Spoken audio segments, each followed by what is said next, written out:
Greetings, this is Gaius Florius Aetius, headmaster of the Schola Aetii, and I am today bringing the earliest lesson number 1, titled The Nature of the Gods.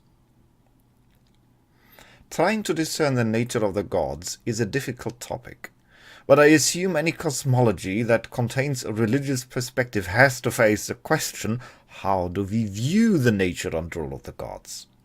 Now, one of the hallmarks of polytheism is there is no final and definitive answer. We can only circle around the subject from various perspectives and try to create a mosaic of elements that hopefully enlighten such a complex subject. For what mortal man can say anything with finality about the divine? And I would not like to give any finite answers either, since this is on contrary the hallmark of monotheist revelation religions, not polytheism. However, I have singled out 4 of the most important sources which in paganism aspire to define the nature of the gods: traditional law, scholarly research, spiritual principles, and what I would call shamanic experience, in lack of a better term. Now, the difficult question is how we weigh these spheres against each other. Let me first say something about each of them separately to enlighten the topic. Tradition. The tradition is the law of customs, both about the rituals, the cultus, as well as the myth. These are the 2 pillars of tradition, cult and mythology. Now, in Europe, this puts us in a bit of a predicament, since we know about 99% of the texts of the classic world of Rome and Greece have been lost. Practically the entire meaning of the mystery schools is unknown to us, and we have only a certain number of cultic practices we know of, even in the Greco-Roman world, which was the apex of literacy in its time. With the Celtic and Slavic religions, it looks even worse. But staying aside the Roman world, one of the issues of the partial law is that, as in the case of the half-truths, knowing something partial invites the danger of having a distorted image of the whole. We have hints that we know a whole lot of things not about the Roman religion. For instance, Plutarch mentions a religious circulation, something the Roman traditionals before have renounced as modern neo-pagan until the Plutarch text revealed otherwise. Or the interpretation of the design of the temple of Vesta with the flame in the middle of a round structure, which due to Plutarch indicates something Pythagorean of the mysteries. However, since he doesn't go into detail, we are left to guess. From hints such as these, we can assume the Roman cultus was much more complex and filled with spiritual meaning, parable, and metaphysical concept, and not just a pure hollow orthopractic that some traditionals have concluded from the distorted image created through this loss of information. My personal view is that the polytheist cultus was only orthopractic relative to the Christian religion and its theology, but calling it orthopractic seems now at least exaggerated. We must assume, on the contrary, that the cultus was highly symbolical, full of meaning and transporting spiritual ideas.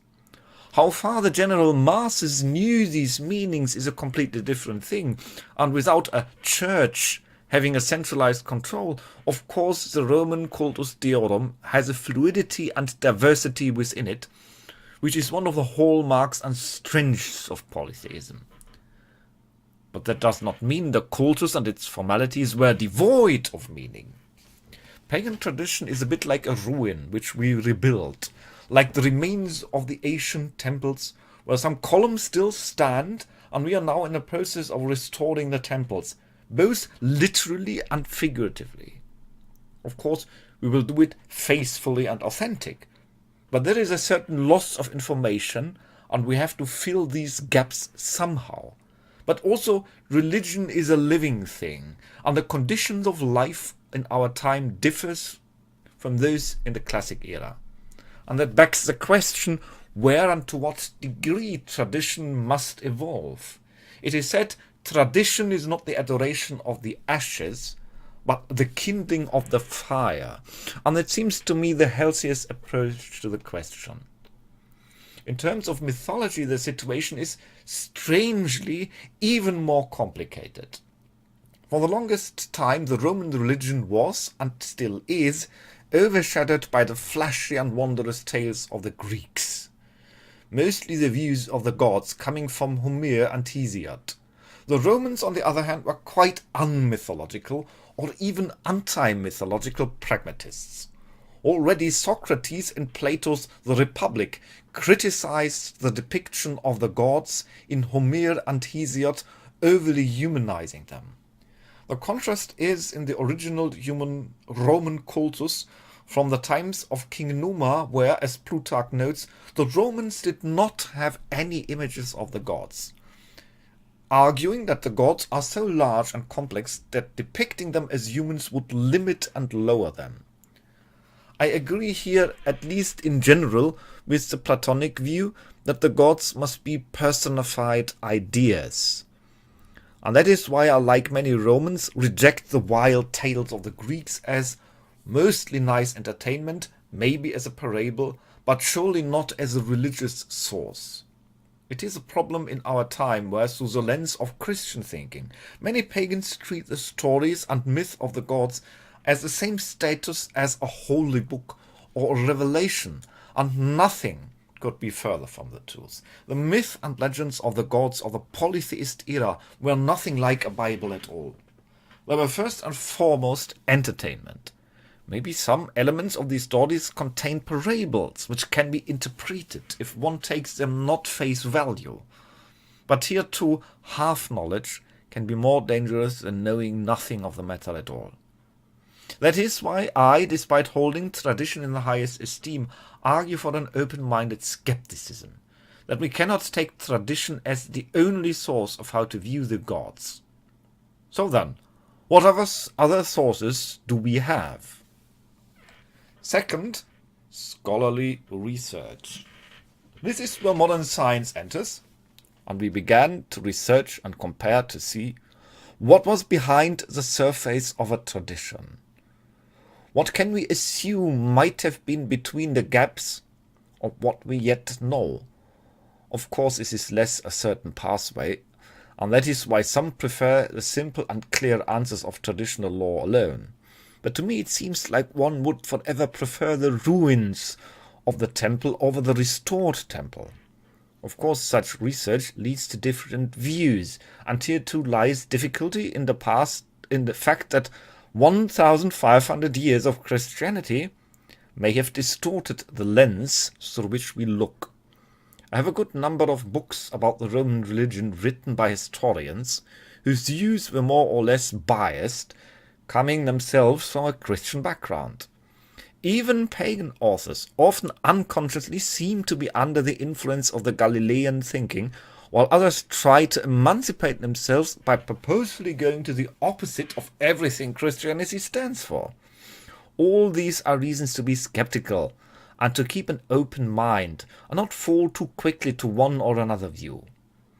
I'm very glad that the famous book On Being a Pagan by Alain de Benoist has recently been republished, because I regard it as one of the most lauded writings on the topic from a general perspective. One of the most important approaches of scholarly research is filling the gaps by comparison. We know the Indo-European religions all share similar structures, have similar deities and cultic habits. We also know especially the Greek religion, the cult and the metaphysics has had parts in common with the polytheist Oriental religions of its area, like concepts of numerology, sacred geometry, which Pythagoras had written about and which was entirely lost. When I assume that the classic world was in constant communication, and some patterns of the Greek religion can also be found in the Babylonian and Chaldean religions, it must be assumed that there was also a shared ground in the concepts of numerology and sacred geometry. Take, for example, how Zeus, Poseidon, and Hades are also like the Sumerian Anu, Enki, and Enlil. How the stories of Zeus versus Kronos and Apollo versus the Python are similar to Marduk versus Tiamat. So we can see patterns, and where there are blank areas, trying to fill those gaps with pieces from neighboring cultures seems like a possible approach. The only complete system of numerology we know is the Hebrew Kabbalah, and we know it was largely influenced by Egyptian and Babylonian mysteries, maybe even by the Pythagorean mythos itself.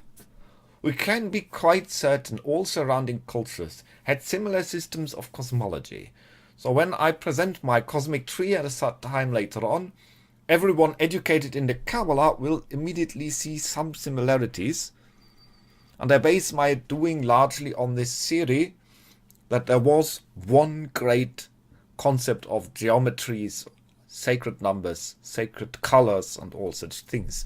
And we see, if we explore the region, that there are hints for such systems in many areas around the Greek and the Roman worlds. Which leads me to the next point, point 3, spiritual principles. Here we gradually move away from the more clearly tangible to the challenging waters of speculation. It is my presumption that all pagan cultures of the past had a spirituality and a metaphysical view on the world.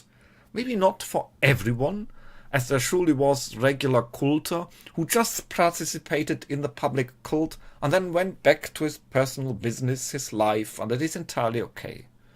However, I assume that such a religiosity was alive because underneath there was a spiritual meaning. One that was open to those who wanted to go deeper. Comparing the various polytheistic religions of Europe and the religions surrounding the Greco-Roman world, it is an important pillar if we want to restore and in part create a spirituality fitting to our religion. And I would find a religion that stays entirely on the surface, reducing itself to mere orthopractics, lacking the spiritual power that it needs.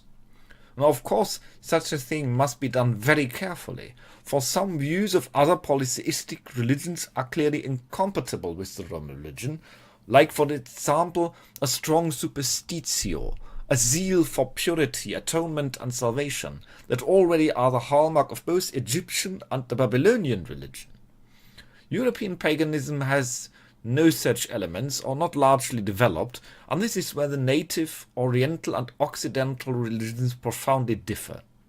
What we have in common is looking at the harmony and order of the cosmos around us, and take it as an image, a parable taken from the natural cosmic order itself to learn something. All pagan systems knew a variant of astrology, had a system of sacred numbers and sacred geometric shapes and patterns, looking at nature and its cycles, especially the ever-revolving cycle of seasons, the dual nature of male and female principle, and many other spiritual ideas which are common among all pagan religions.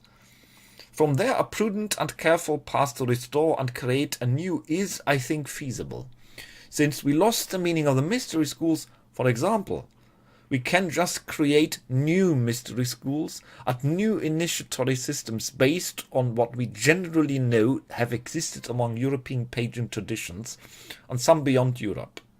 Mysteries like the god who dies and is reborn, the solar and lunar mysteries, mysteries of the concept of the circle of numbers like duality, the Trinity, the sacred 4 and 7, and so forth.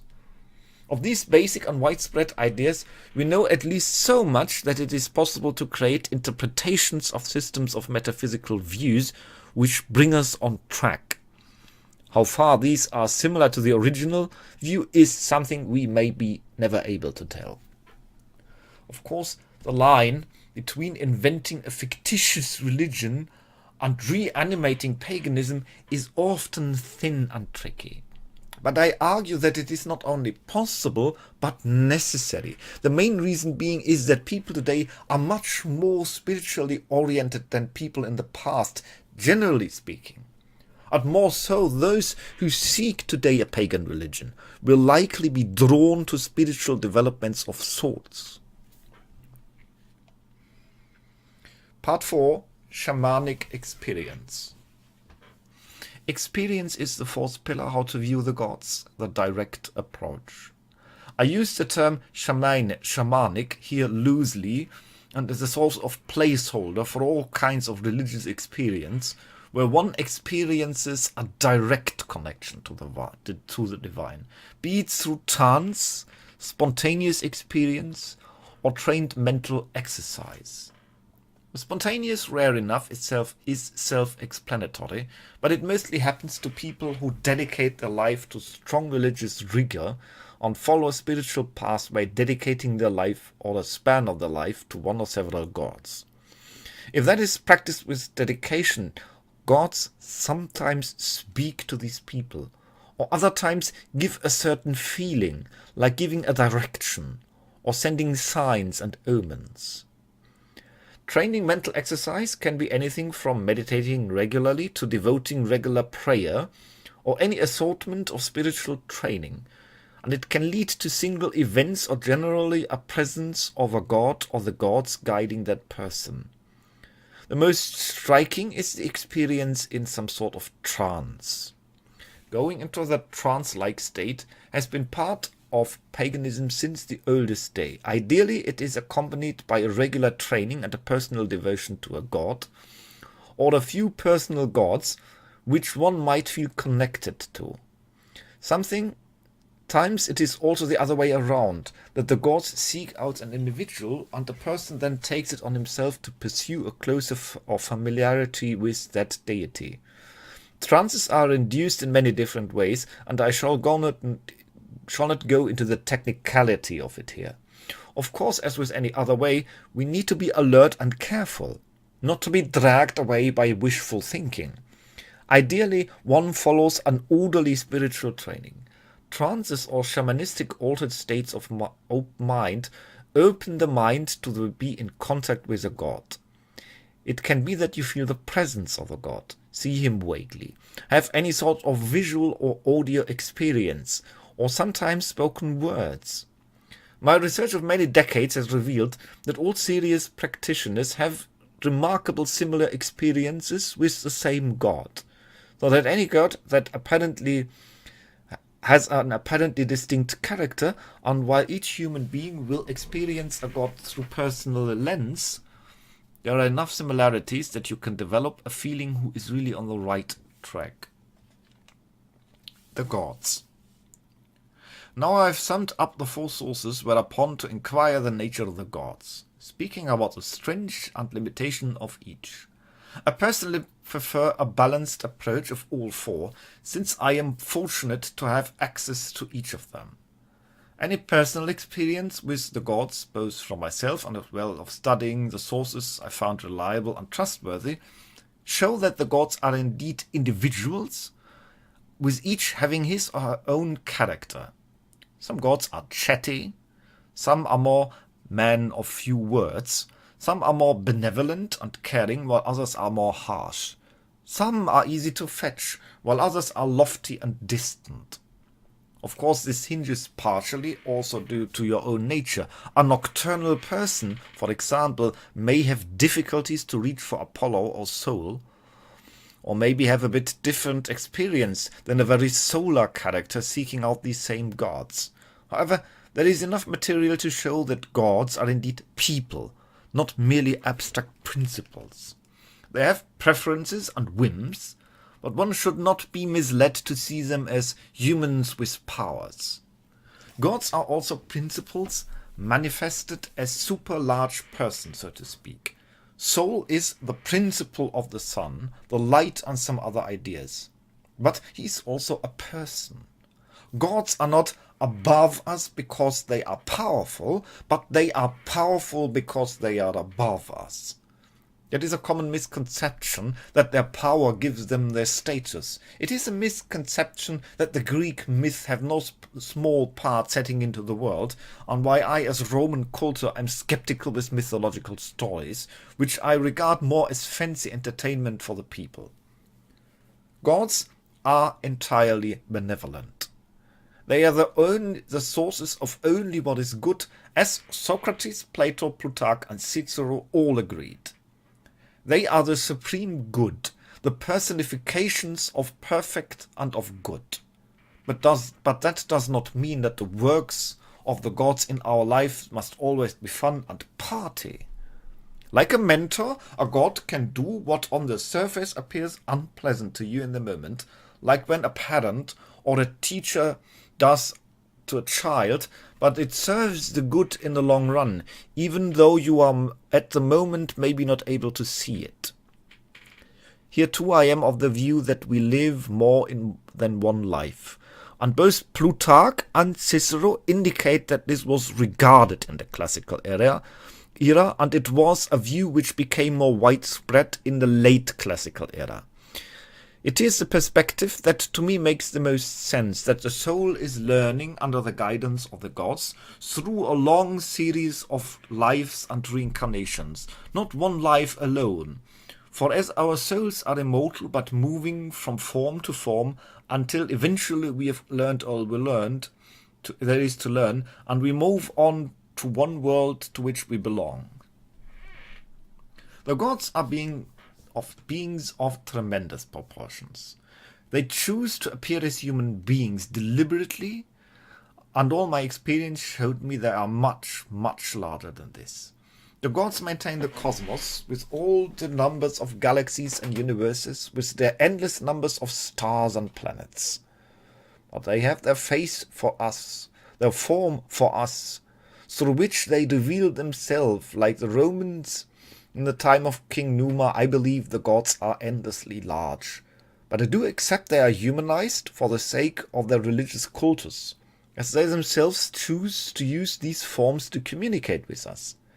But in itself, a god is a tremendously large being, and in the end, nothing we can fully understand. It is not that a god is entirely a mystery, for that would be agnostic. They have an element which they reveal, and from that we can assume they have something very basic in common with us, having a will and preferences. But there is also an alien element of them, which we cannot fathom, and that in turn, in some ways also limits their understanding of us. There are things about humans which baffles the gods. They are in a way like parents or teachers or mentors, and like a parent understands the child in theory, time and again a child may act in a way that surprises and baffles the parent. Gods are also cosmological principles, and as a whole they are the matrix of reality itself. So the collection of gods forms the matrix of the collection of all things that exist. Insofar I regard them inspired by Platonism as ideas and ideals. A god is both a person and a principle at the same time. There is the element of the unchanging core, like the Platonic idea is unchanging, but there is also a surface element which changes through time and culture. The big question, is there one pantheon, or are all pantheons of gods independent, is however something I do not have any final answer yet.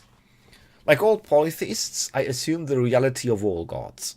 I am, however, of the view that we have the principal gods, which are essentially the 12 consentes, or the Olympian gods, which are the true original gods, the dodekatheon, and then we have the other gods, which are the manifestations of lower principles or more general principles, like Tiber, the river of the god, is a lower regional manifestation, or Father Janus, who is a more general principle.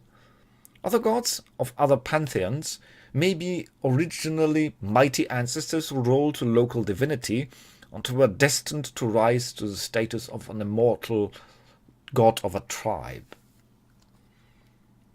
However, I assume that there is a definite primordial set of gods who stands for the original cosmic principles, which are the Dodekateon, the 12 dei consentes, and a few other major deities. Their principal nature can be easily demonstrated as they appear in one or another variant all over the globe in other pantheons. Another important concept in the Roman is the Roman do ut des. I give so that you give, meaning the connection between man and gods is reciprocal. The gods do not force us to develop and to seek them out. They offer guidance, and they are the masters of the cosmos, but they do not force us to acknowledge their status, for they are far beyond the need of our acknowledgement or consent. Gods work in very long cycles, but we also find time and again that they have pleasure working with individuals, sometimes pushing them on a path to function as a seer or a priest. Sometimes apparently because they find a liking in an individual, other times because they use an individual to set something large in motion. If we as collective or individual retreat from the gods, they usually just ignore us. The gods have no desire for punishment, revenge on such human emotions. That is beneath them. The gods have all they want. They have no wants or needs. As such, sacrifices and offerings are not truly a giving, for the gods are the source of all abundance, of endless creation and limitless good. It is a sign, a gesture from us, like a lover may bring flowers, which do not fulfill any purpose other than demonstrating affection. The gods want to be guides and mentors to us. So if we let them and if we seek them out and form a covenant with them. Such was for a long time the Pax Romana, the pact of the gods made with Aeneas and Romulus, which lasted for centuries, and when the Romans turned their back on the gods, the empire which existed through the mercy and by the guidance of the gods fell, because the spiritual guidance of the true gods was no longer present. We as civilizations flourish under the guidance of the gods, and wither once we turn our backs on them. It is not that there is one teaching or one true and mandatory set of rules, just like a parent or a mentor is not a slave driver. But the gods ask for piety, duty, humility, the value of the gifts given by the gods, beauty, vigor, reason, harmony, justice, and all the values and goods the gods stand for. A society that derives from this will turn loose and lose the mandate of heaven and fall into calamity. Not because the gods are vengeful, but because we lost the path if we distance ourselves from the divine. The gods are always welcoming those who sincerely seek them out, but they may not approach everyone in the same way. On why that may be, I will speak in the next chapter. Why do the gods only speak to some?